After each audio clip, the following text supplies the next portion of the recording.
Não fazemos nada sozinho. Não fazemos nada sozinho. Um vai ajudando o outro e Deus vai dando o crescimento. Deus vai dando o crescimento. Deus vai dando o crescimento. Aleluia.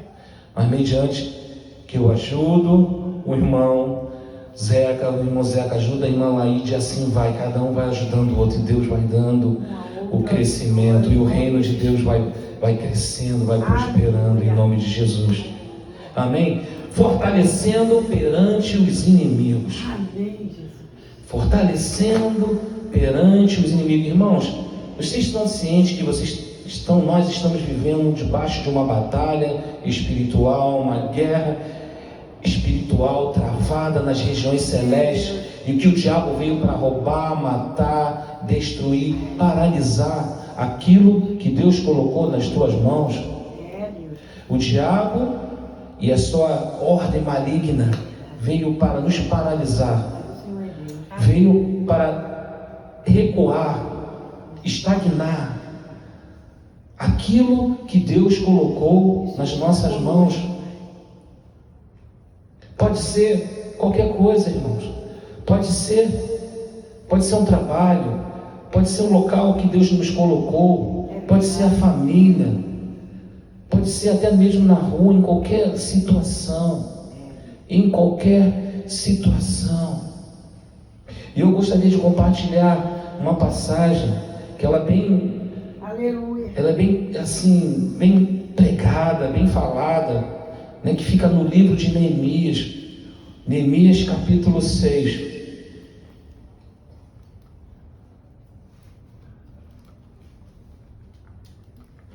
Neemias, se a gente lê nos primeiros capítulos, Neemias estava assim angustiado. Por quê? Porque Jerusalém tinha sido destruída. O povo de Israel estava em um cativeiro. E ali o rei começa a ver Neemias cabisbaixo, triste. E aí aquele sonho, aquele propósito de Deus começa a ser brotado no coração de Neemias. E aí o rei libera Neemias para voltar e a reconstruir a cidade, reconstruir os muros na cidade. Irmão, quero dizer que Deus ele colocou nas suas mãos algo para reconstruir, algo para fazer, para glorificar o nome dele. E aí, se nós lermos os capítulos 4 e 5 de Neemias, ele constrói a cidade dali com várias oposições. E aí, se a gente lê, né, os livros, capítulos 4 e 5, a gente vai ver que o povo teve uma oposição ferrenha ali, forte, dos inimigos. E a gente vai ver que ali eles sofreram ataques externos. E aí, só que o diabo ele não conseguiu, com os seus intentos malignos, parar Neemias. E aí o diabo, o que ele faz? Ele arruma outra estratégia. Se a gente for ler o capítulo 4 e 5 do livro de Neemias, ele vai ver que Satanás ele põe oposições externas. O que seja oposições externas? Quando Satanás ele quer me atacar e te atacar, ele começa atacando o quê? Pelos nossos filhos, pelos nossos parentes. Para poder nos paralisar naquilo que ele nos chamou, ele começa a querer atacar. E aí sabe o que acontece, irmão Zé? Só que a gente continua avançando, a gente não olha. Aí Satanás ele vai arrumar outra estratégia. E aí ele vai ver o seguinte: já que eu não consegui externamente, agora eu vou fazer uma oposição interna. Vai ser assim, ó, tete a tete. Foi o que aconteceu com Neemias. Foi que aconteceu agora a oposição, no capítulo 6 aqui, foi uma oposição interna. Uma oposição interna. Deixa eu só explicar mais ou menos aqui o contexto. O nome de Neemias significa Deus é meu deleite. Yahvé consola. Descansa no Senhor. Deixa eu te falar aqui uma coisa. Quando Deus te chama para algo, Ele é o teu consolador. Aleluia. Ele é aquele que faz você descansar, mesmo com a mão na obra, mesmo fazendo algo para Ele. Porque mesmo no momento de obra, de algo que a gente faz, a gente fica meio fadigado, mas Deus é o nosso descanso. Vai ter momento que Ele vai chegar, calma, descanse em mim. Então, o nome de Neemias é isso. Deus, Ele é o meu deleite. Amém? Repita comigo algo aqui. Vai, fala assim. Repita comigo. Através de mim, Deus vai corrigir um problema que está acontecendo. Através de mim, Deus vai fazer algo que falhou antes. Esse é o propósito. Esse é o propósito no qual Deus tem nos chamado. Algum problema que está acontecendo, Deus está nos levantando para corrigir. Algo que falhou, algo que não deu certo, e Deus está nos chamando, está te chamando para fazer. Amém? E aí, no meio dessa situação, Satanás ele se levanta para poder se opor contra nós. E aí existem 3 coisas que Satanás ele coloca, né, assim, para poder querer nos afrontar, para querer me afrontar, para querer te afrontar. A primeira coisa, a gente pode aqui dividir em 3 partes. A primeira se chama intriga. Irmãos, preste atenção nessa palavra, porque essa palavra ela é forte. É real, a gente vive uma realidade espiritual, na qual Satanás ele não brinca, para querer roubar, matar e destruir as nossas vidas, em qualquer projeto da nossa vida, em qualquer plano, em qualquer processo, em qualquer coisa que Deus nos chama, para poder fazer algo que falhou, para que a gente venha querer resolver algum problema. Então a primeira coisa que o Satanás ele coloca diante de mim, de você, é intriga. É intriga. O que é uma intriga? Intriga é uma conversa mentirosa. Satanás ele é mentiroso. Então o que ele faz? Ele coloca algo que a gente está muito nas mídias hoje, chamado o quê? Boato, chamado fofoca. Para ele nos parar, ele coloca boato, ele coloca intriga, coloca conversa mentirosa. Ele começa a colocar situações para prejudicar-nos, para me prejudicar, para te prejudicar, através de boato. Então a primeira coisa, não esqueça, que Satanás vai levantar contra mim e contra você, se chama intriga. A segunda coisa que Satanás ele se levanta para jogar, para prejudicar a gente, é chamado insinuações. O que são insinuações? Deixa eu só abrir um parênteses aqui. A gente estava conversando hoje de manhã, hoje mais cedo aqui. A nossa luta não é contra carne e nem contra sangue, não são contra as pessoas. Mas Satanás ele usa pessoas para poder nos parar, para nos poder aniquilar o propósito de Deus através da nossa vida. Amém? Então, ele usa pessoas para se insinuar. Pessoas que têm o que? A habilidade de fazer o que? Aceitar aquela conversa, aquele boato, aquela fofoca. Então a gente viu primeiro o que? Intriga. O segundo, insinuações, palavra. Pessoas que têm a habilidade de que? De seduzir através das palavras. E deixa eu te falar, as pessoas que chegam e falam internamente são pessoas próximas da gente. Então tome cuidado com aquilo que você está escutando, porque vão se levantar pessoas para disparar, pessoas insinuando, uma insinuação, para poder seduzir pelas palavras de maneira maldosa, com outra finalidade, não para querer ver o teu bem, mas querendo ver você parar. Pode ser em qualquer área, não estou falando só a área espiritual, a obra de Deus não, qualquer área. Às vezes tem pessoas que olham para a tua vida, você está com paz, Não, não é possível. Ele vai tentar te bloquear, parar. Não, esse cara não pode ter paz assim não. Que paz é essa? Então, Satanás, ele vai fazer o quê? Ele vai usar pessoas para fazer intrigas, para insinuar que nada, isso aí não é para você não. Larga disso, não confia nesse Deus não. Ele vai fazer o quê? Vai se levantar com insinuações. E a terceira aqui chama intimidação. Ele vai se levantar para produzir na sua vida o que? Ataques, insultos, comentários maldosos, te colocando para baixo. Né? Hoje existe um quer ganhar no grito, né? A pessoa chega e quer nos afrontar, nos intimidando. Então Satanás, com esse ataque direto, interno assim, ele usa a intriga, ele usa a insinuação e usa a intimidação. Mas aí a gente vai ler aqui esse texto, que os ataques foram direcionados a Neemias. Não era mais o povo.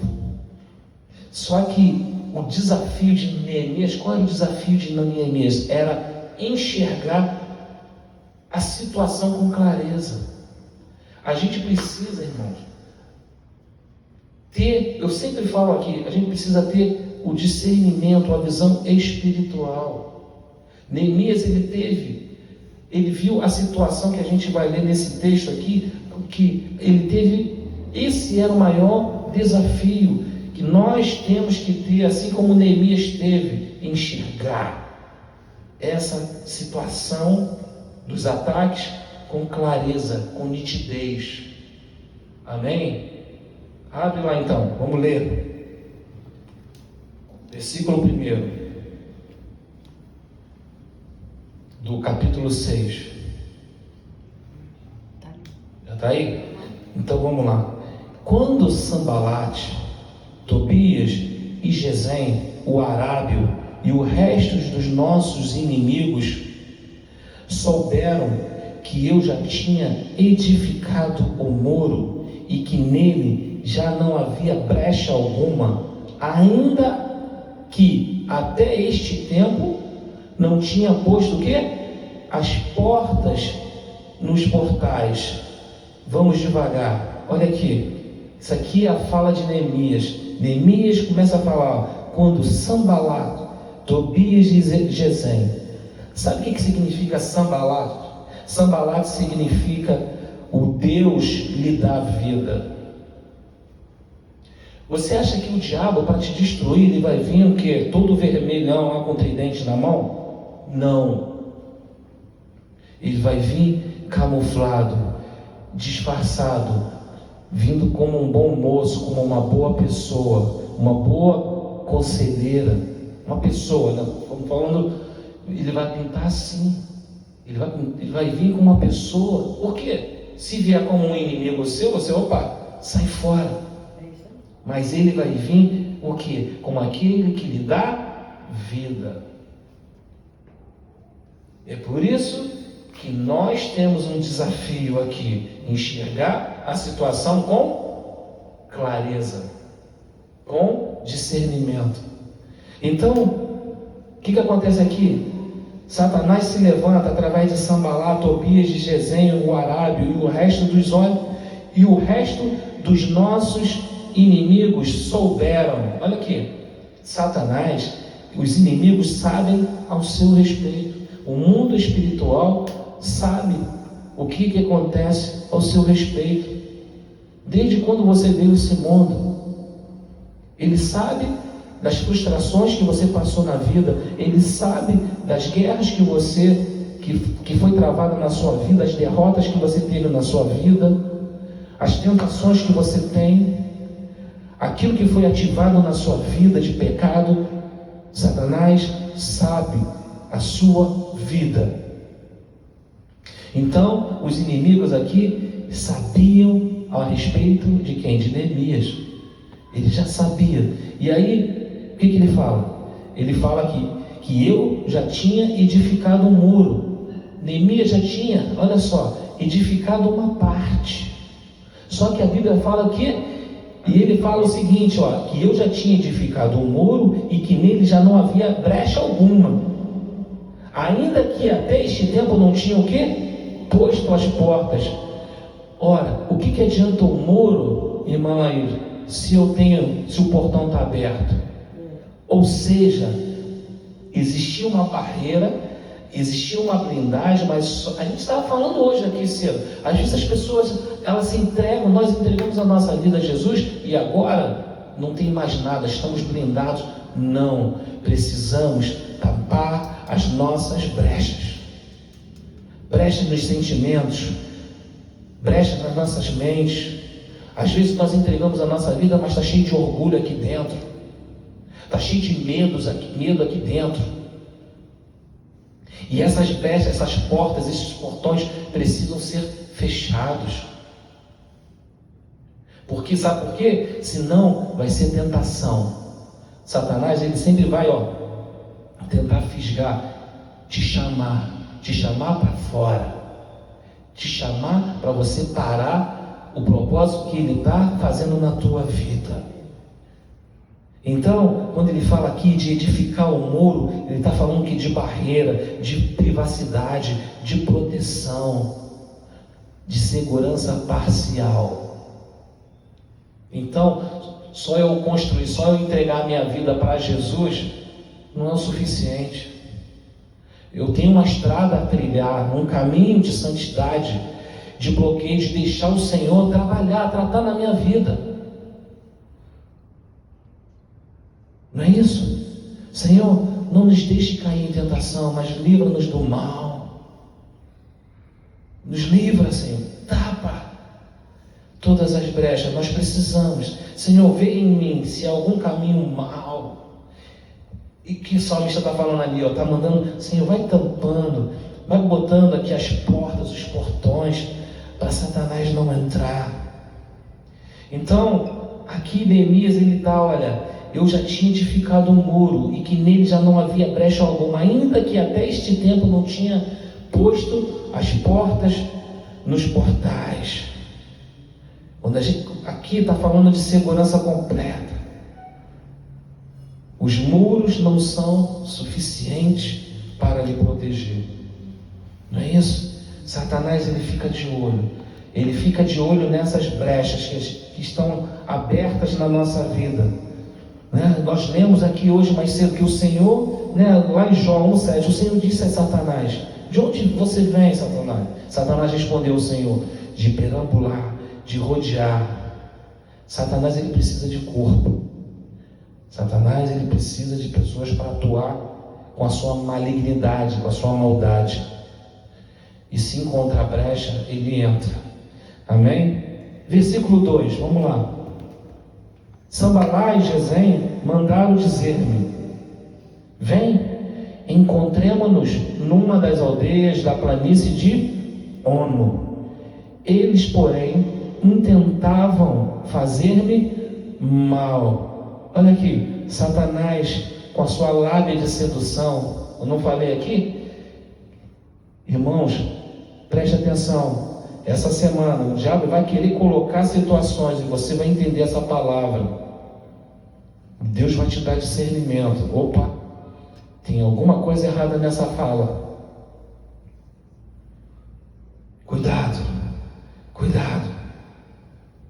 O Satanás, olha só, Satanás, ele sempre vai te enviar mensagens para você sair para fora, para você deixar aquilo que você está fazendo em Deus, para te distrair.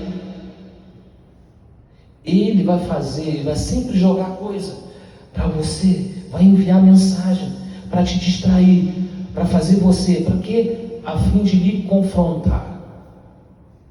A fim de lhe confrontar. Na hora é bom, não, vem cá, vou te botar aqui numa boa.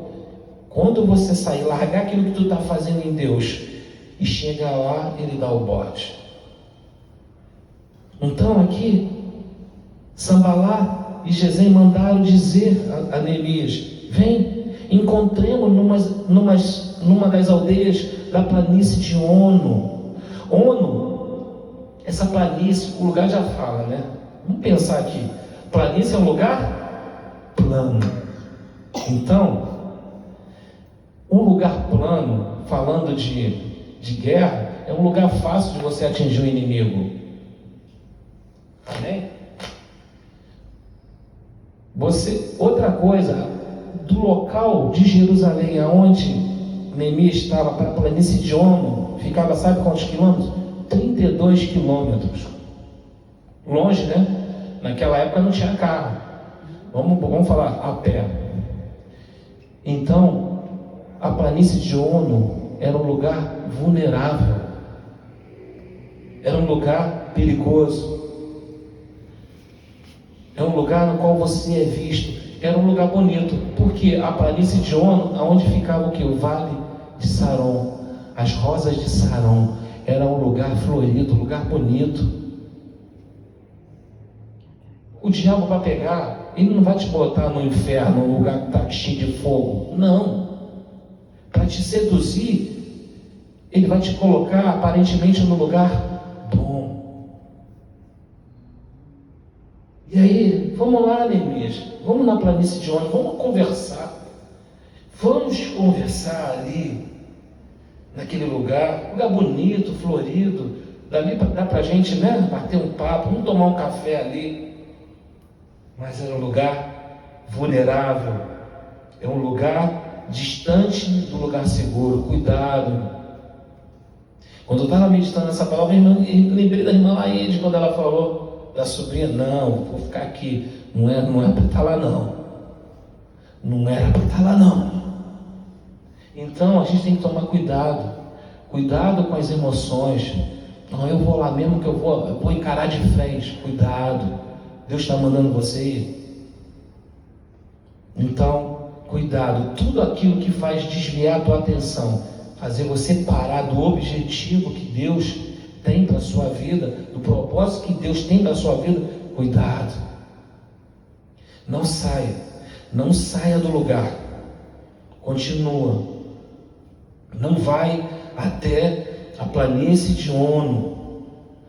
Planície de Ono, um lugar sutil. Um lugar que Satanás ele trabalha com sutileza aqui. Sutileza é algo pequeno, é algo imperceptível. A gente não consegue entender e ver a maldade. Assim foi que ele fez com a Eva. Não, quem falou para você que você vai morrer? Que nada, você vai ter o mesmo conhecimento que Deus tem. Sutileza. Lá em Provérbios diz o seguinte, Provérbios 16, 25: há caminhos que parecem certo ao ser humano, contudo no final conduz à morte. Às vezes a gente pensa, não, mas esse caminho parece o certo, eu vou até lá. Não tem essa da gente achar que é certo ou não. Certo é ouvir a voz de Deus. Certo é obedecer aquilo que Ele tem para nós. Ponto.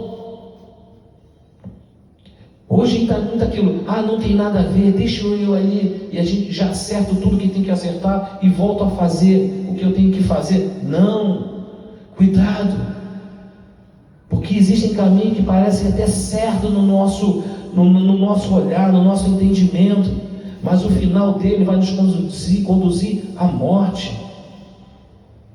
Versículo 3, vamos lá. E diz o seguinte: e enviei-lhes mensageiro a dizer: estou fazendo uma grande obra, de modo que não poderei descer.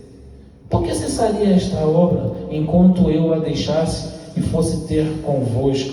Olha o que acontece agora. Neemias, ele manda mensageiro.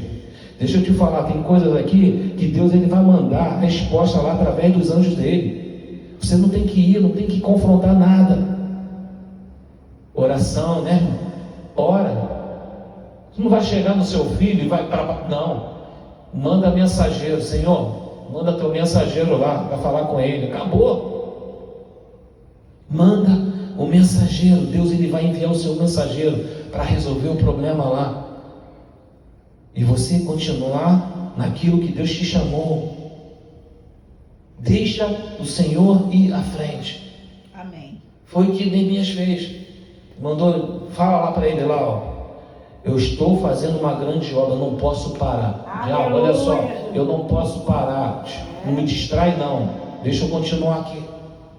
Deixa eu continuar no propósito. É isso. De modo que não poderei descer. Quando ele fala isso, eu sinto assim em Neemias, ele fala só: estou fazendo uma grande obra, de modo que não poderei descer. Ele mostra para mim aqui um espírito de decisão. Eu estou decidido e não vou parar. Não vou, pode falar o que você quiser, eu vou continuar. Nós precisamos, como cristão, como homem, mulher de Deus, aquilo que Deus chamou, estar decidido. Não podemos ficar oscilando em vontades e vontades, achando e achando isso. Agora aqui, não. Nós precisamos estar decidido.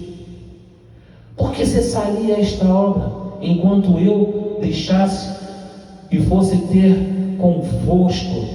Sabe o que significa isso? Diante de fatos não tem argumento. O fato é o que? Deus colocou algo na minha mão para fazer e eu não posso parar. Você não pode parar. A tua busca com Deus, o plano que Deus tem na tua vida não pode parar. Amém. Então, o que é? Diante dos fatos não tem argumento. Podem vir falácias no teu ouvido, pode vir fofoca, rumores, o que for. Eu não posso parar. Decisão. E com fatos não tem argumento. Amém, irmão? Amém. Vocês estão entendendo? Amém. Vamos viver mediante isso. 4. Do mesmo modo mandaram dizer-se 4 vezes. Olha só. Vieram uma? Não. Vieram 2, 3, 4. Olha só, o diabo ele vai insistir. Ele vai sempre insistir, seu Zé. Ele vai insistir até a gente chegar, ó, dizer, que nem ele falou aqui, ó, do mesmo modo mandaram dizer-se 4 vezes, e do mesmo modo lhe respondi, dei a mesma resposta. Olha só, nós não temos que ficar oscilando naquilo, é isso, é vermelho e pronto, acabou. É verdade. Está decidido? Está decidido. Aqui, olha aqui para mim, deixa eu consertar ali. Então, isso fala, sabe de quê? Fala de posicionamento. Posicionamento, o que o diabo vai falar várias vezes, vai querer insistir. Nós temos que falar, olha, é isso, é do mesmo modo respondi. Posicionamento, perseverança no que nós estamos fazendo e estarmos convictos daquilo que estamos fazendo em Deus. Convicção, perseverança e posicionamento acabou. Vai vir, vai levantar uma vez, vai levantar a segunda, vai levantar e você vai dizer a mesma coisa. Você vai dizer a mesma coisa. E deixa eu te falar, cuidado. A gente precisa ter discernimento. Sabe por quê? Porque às vezes a gente pode pessoas até do nosso meio querer nos paralisar. Abre aí, pastor, 1 Reis 13. Essa aqui é uma história do profeta novo e o profeta velho. 1 Reis 13. Eu estava lendo isso hoje, Deus trouxe no meu espírito essa passagem. Aqui é o seguinte, Deus deu uma palavra para o profeta novo. Deu algo específico para ele. De repente ele vai e começa a fazer tudo certinho que Deus estava mandando. E de repente no caminho aparece um profeta velho. Aparece um profeta velho.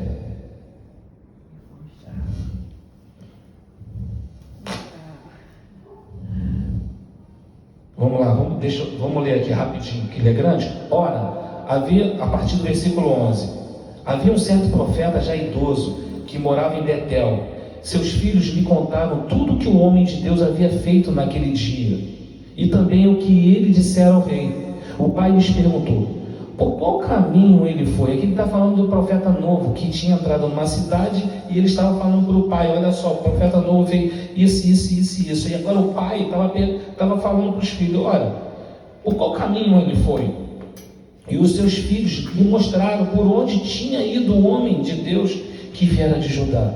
Então disse aos filhos: selem o jumento para mim. E depois de selarem o jumento, ele montou e cavalgou à procura do homem de Deus, até que encontrou sentado embaixo da grande árvore. E lhe perguntou: você é o homem de Deus que veio de Judá? Sou, respondeu. Então o profeta lhe disse: venha à minha casa comer alguma coisa. O homem de Deus disse: não posso ir com você, nem posso comer pão ou beber água neste lugar. A palavra que o Senhor me deu-me esta ordem. O Senhor me deu essa ordem: não coma pão, nem bebe água lá, não beba água lá, nem volte pelo mesmo caminho por onde você foi. O profeta idoso respondeu, olha só, o profeta idoso respondeu: eu também sou profeta como você. E um anjo me disse por ordem do Senhor: faça-o voltar com você para a sua casa, para que coma pão e beba água. Mas ele estava mentindo. E o homem de Deus voltou com ele e foi comer e beber em sua casa. Enquanto ainda estavam sentados à mesa, a palavra do Senhor veio ao profeta idoso que o havia feito voltar. E ele bradou ao homem de Deus que tinha vindo de Judá: assim diz o Senhor, você desafiou a palavra do Senhor e não obedeceu a ordem que o Senhor, o seu Deus, deu a você. Você voltou e comeu pão e bebeu água no lugar onde ele falou que não comesse nem bebesse. Por isso, o seu corpo não será sepultado no túmulo dos seus antepassados. Quando o homem de Deus acabou de comer e beber, o profeta idoso selou seu jumento para ele. No caminho, o leão o atacou e o matou, e o seu corpo ficou estendido no chão ao lado do leão e do jumento. Então, olha só, cuidado. Se você tem convicção naquilo que você está fazendo em Deus, cuidado com o profeta velho. Cuidado. Deus, ele dá uma palavra, ele não nem se ensina, não. Quando ele dá uma palavra rema específica, é para fazer. Deus não vai mandar, vai mudar assim de uma hora para outra naquilo. Amém? Voltando lá para Neemias. Então, o que acontece ali? Neemias, ele rejeitou a oferta de Satanás em função de 3 convicções que ele teve. Ele teve 3 convicções aí para ele não sair do que ele estava fazendo para seguir aquilo que Satanás estava falando. Primeiro, preste atenção, ele sabia que eles estavam mentindo. Ele sabia que estava mentindo e que desejavam matá-lo. E aí o que Neemias fez? Ele detectou a estratégia do inimigo e o neutralizou. Então, a gente tem que perceber, ter discernimento em Deus. Nós não lemos aqui que o profeta velho, ele mentiu, está no texto. O profeta, a Bíblia é bem explícita, bem clara aí no texto que ele fala, ó, o profeta velho mentiu. Então, a primeira coisa aqui, Neemias, ele viu, estava convicto que eles estavam mentindo e que desejavam matá-lo. E ele detectou a estratégia do inimigo e neutralizou. Essa é a primeira. A segunda é que ele estava convicto da obra, daquilo que ele estava fazendo em Deus. Aleluia. Nós precisamos estar convictos daquilo do chamado, daquilo que Deus colocou nas nossas mãos para fazer. Convicção, certeza. Ora, a fé é o firme fundamento das coisas que esperam, e a convicção de fatos que não se veio. Então a segunda coisa é que ele estava convicto. E aí, não se desviando e nem se distraindo. A gente precisa estar convicto, e aí, dentro da convicção, não se desviar e nem se distrair daquilo que Deus está falando. Terceiro, não ter nada em comum com o diabo. Não ter nada em comum. Uma delas é a aliança. Cuidado. Ainda mais com família. Às vezes a gente fica amarrado, né? A coisas na família, que aí a gente se sente na obrigação de querer entrar em situações que a gente não, Deus está falando que não é para entrar. Sabe por quê? Porque a gente lá atrás, outrora, firmamos alianças. Então, terceiro, não ter nada em comum com o diabo. Quando eu estou falando aliança, não estou falando aliança de família, não. Não é isso. Aliança errada dentro da família. Está entendendo, seu Zé? Aliança errada dentro da família. E aí eu notei uma frase aqui que eu achei muito interessante. Decisões que se baseiam somente em opiniões, presta atenção aqui, ó. Decisões que se baseiam somente em opiniões podem ser consideradas. Ok? Decisões baseadas em opiniões podem até ser consideradas, mas decisões que se baseiam em convicções devem ser mantidas, a menos que essas convicções mudem. Mas as decisões que se baseiam em convicção, eu estou convicto que Deus me chamou, querido, isso aí tem que ser mantido até o final. Salvo se Deus falar, olha, tudo bem.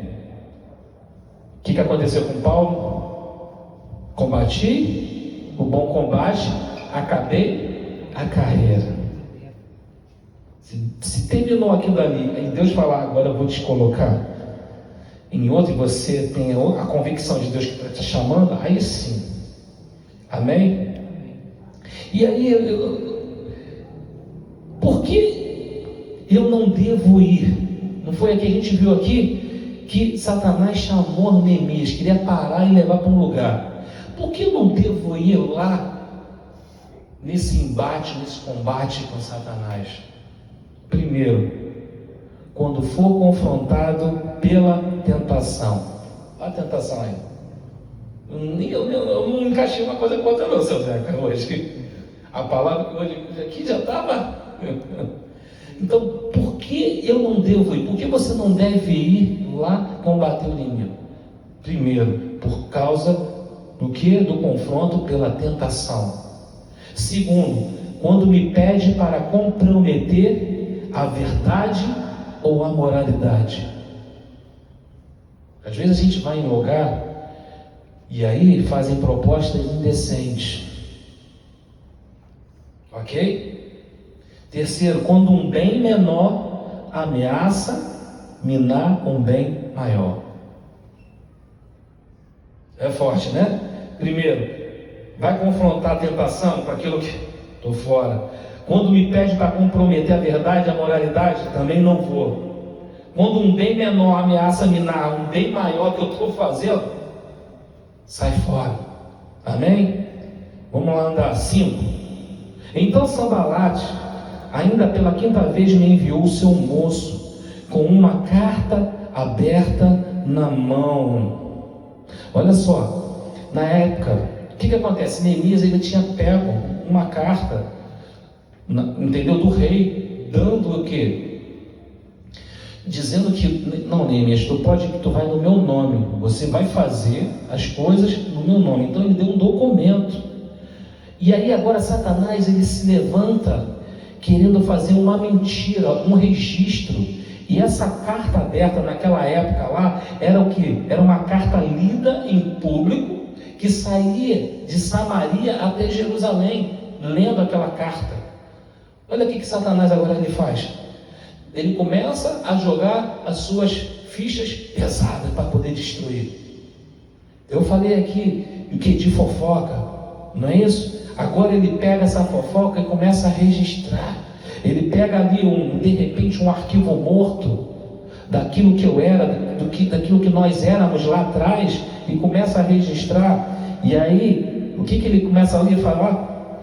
E aí ele começa com essa carta aberta na mão. Olha o 6, ele chega e fala assim, ó: na qual estava escrito: entre as nações se ouviu, e Gesem o diz que tu e os judeus. Ele está falando aqui para Neemias: ó Neemias, nós estamos com uma carta aqui, ó, registrada, tá? Uma carta aqui, irmãos, olha só, Satanás ele vai fazer vários registros, vários rumores, vários boatos da sua vida,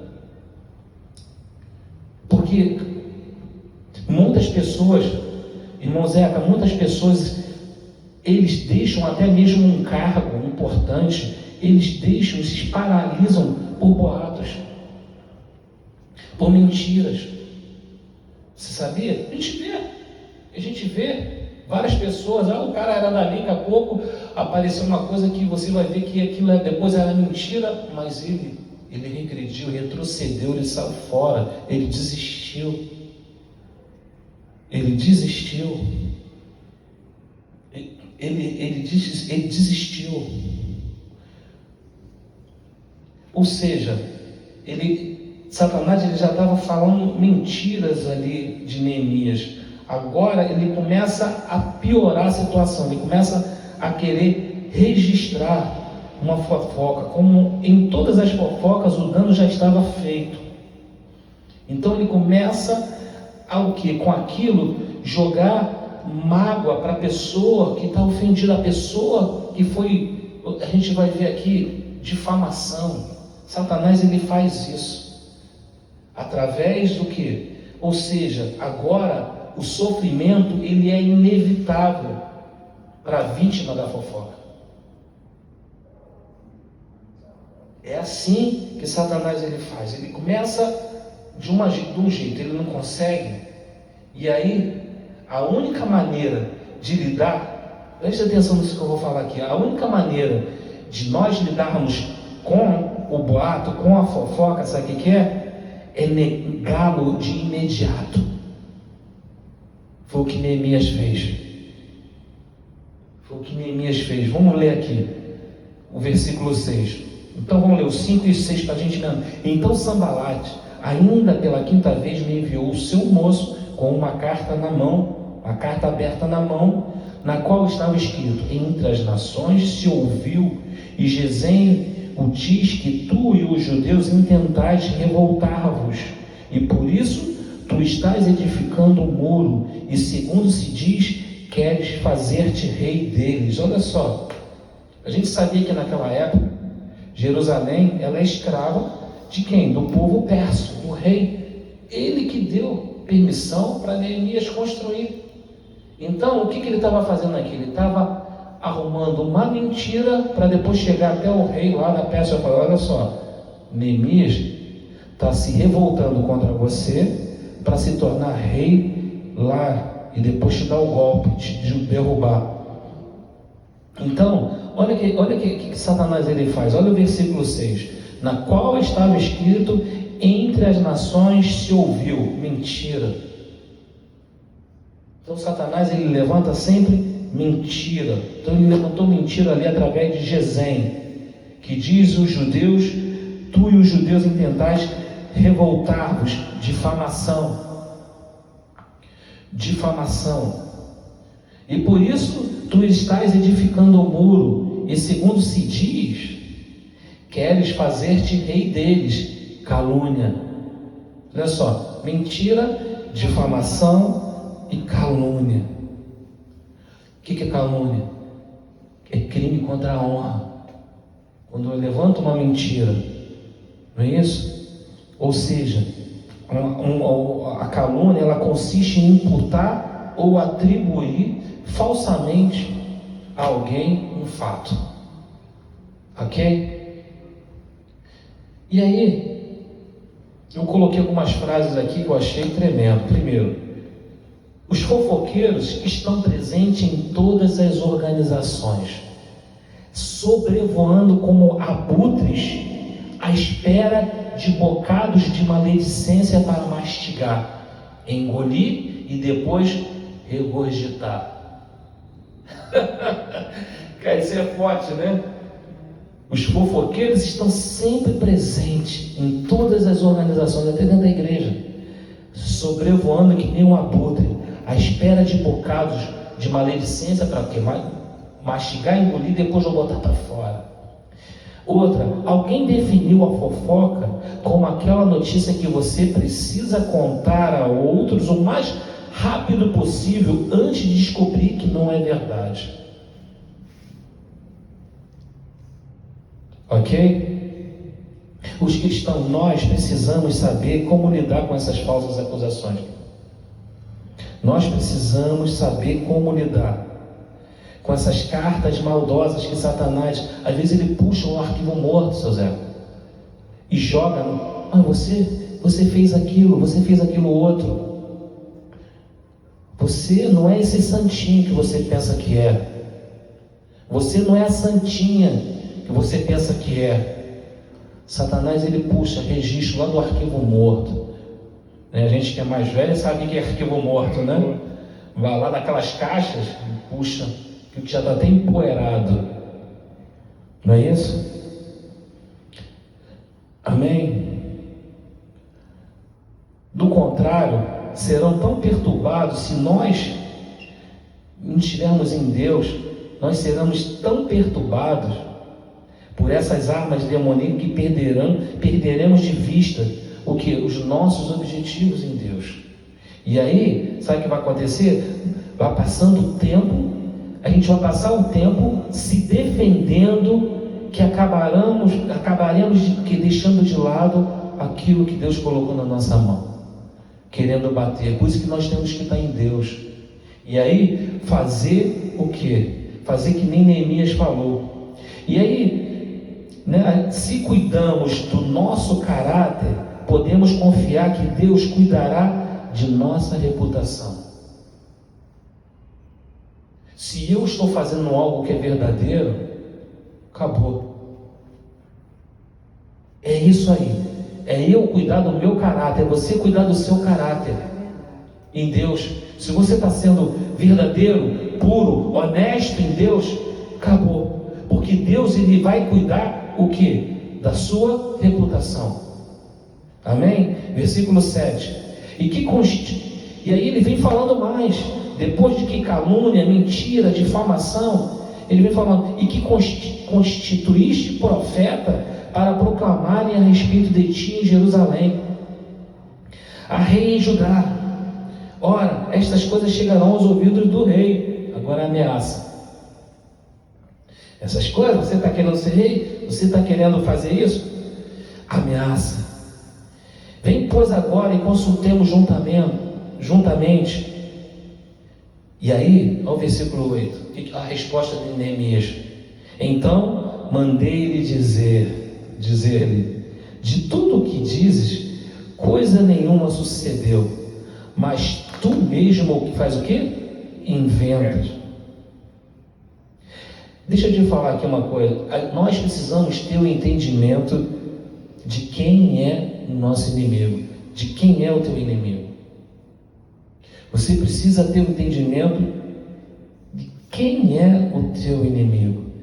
Quem é o teu inimigo? Amém? Diante da mentira do diabo, a verdade, ela sempre precisa prevalecer. Diante da mentira, precisa prevalecer contra os fatos mentirosos. 9. Pois todos eles nos procuravam atemorizar, dizendo, as suas mãos hão de largar a obra. Palavras contrárias. Satanás, ele faz, não, você vai parar, daqui a pouco tu vai bater no tatame, daqui a pouco tu vai desistir, tu vai parar, e não se efetuará. Olha só a palavra, pois todos eles, no 9, pois todos eles nos procuravam, nem mesmo falando, atemorizar, dizendo, as suas mãos hão de largar a obra. Palavras contrárias, e não se efetuará enfraquecimento. Mas agora, olha a oração. Mas agora, ó Deus, fortalece as minhas mãos. Amém, Senhor. Qual é a tua oração? Você vai ficar cabisbaixo, vai desistir? Ou você vai chegar, Senhor, fortalece as minhas mãos, me ajuda, Senhor. Deixa eu te falar aqui uma coisa: o fortalecimento das mãos mostra a segurança que temos em Deus. Quando Deus fortalece as mãos, Deus fala sobre a destra fiel de Deus, a destra do Senhor, o braço forte do Senhor. A mão fala de destra e poder. A mão fala de quê? Segurar o escudo, a espada. Amém. Então essa palavra que eu quero deixar aqui com a igreja, deixar com vocês que nos estão vendo, nos ouvindo. Se coloque diante de Deus, confia nele, Ele vai te dar o discernimento, Ele vai fazer você caminhar, você não vai paralisar diante das acusações, da resistência de Satanás, para paralisar a tua vida, para paralisar os objetivos que Deus colocou diante de você. Amém? Glória a Deus. Glória. Deus é bom, Deus é maravilhoso. O Senhor está conosco.